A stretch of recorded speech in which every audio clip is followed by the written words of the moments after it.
E aí, pessoal, hoje retornando então à resolução de questões para o cargo técnico de manutenção júnior, né? Hoje eu fiz uma seleção aí de questões numa sequência, questões bem interessantes, bem elaboradas ali, que exigiu do candidato ali ter uma base teórica, ao mesmo tempo raciocínio para escolher a alternativa correta, tá? A Sesgran-Rio, ela também tem algumas questões aí que forçam o decoreba, né? Você está decorando ali alguns conceitos e definições. Ela sempre joga uma questão dessa ou outra no meio ali, né? E algumas outras questões de cálculo, principalmente quando envolve resistência dos materiais. Então vamos lá para a questão que eu escolhi hoje, que é a questão 34, falando do grau de acidez ou alcalinidade de um óleo lubrificante. O grau de acidez ele é medido através do número de neutralização, tá, pessoal? Tá? E por quê? Porque a acidez do óleo ela está relacionada com a produção principalmente de ácidos graxos, tá? E esses ácidos, se não contidos, podem causar corrosão nas peças metálicas do conjunto mecânico, tá? Então é um fator aí, um índice de acidez que deve ser contido aí pela equipe de manutenção, senão pode ocorrer consequências negativas aí para o sistema mecânico, tá?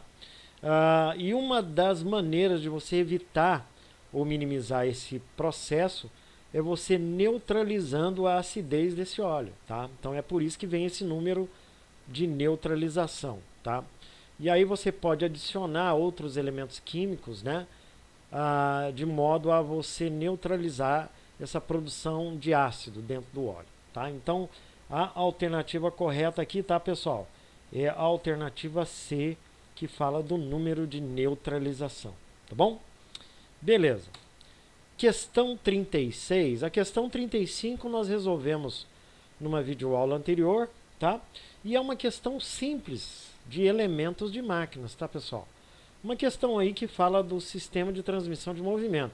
Isso aí é típico aí dos cursos de elementos de máquinas nos cursos técnicos em mecânica, tá?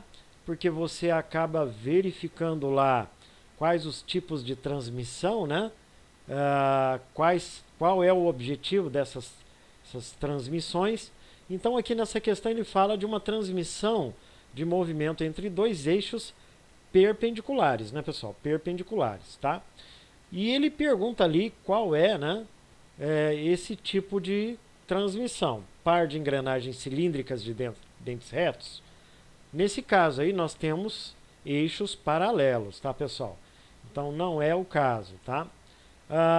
Helicoidais é o caso de eixos com uma certa angulação, tá? Então não é perpendicular e nem paralela. Então a alternativa B está incorreta, tá? A alternativa C provavelmente é a que está correta, par de engrenagens cônicas, né? Tá? Então um par de engrenagem cônica, se a gente olhar aqui, ó, eu até preparei aqui uma figura para a gente ver, ó, tá vendo, ó? O par de engrenagem cônica, ele é o sistema de transmissão que promove, tá vendo, ó, um ângulo perpendicular entre os eixos. Então ele é o ideal aí para esses casos, tá?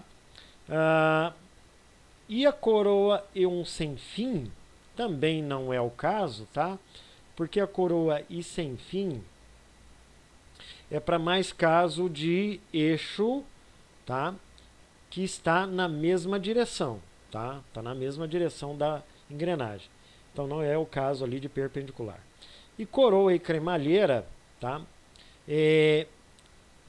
A cremalheira, na verdade, ela é uma engrenagem linear, tá? Que não tem eixo, né? Então ela está posicionada na direção perpendicular ao eixo da coroa, mas ela não tem eixo, né? Então por isso que não seria a alternativa E.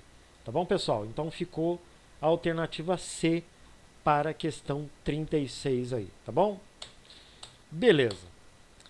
Questão 37, a gente vai discutir ela no próximo vídeo, porque essa questão vai levar um pouquinho de tempo ali para a gente resolver. Ela tem alguns cálculos, tá? Então acompanhem comigo aí, tá bom, pessoal?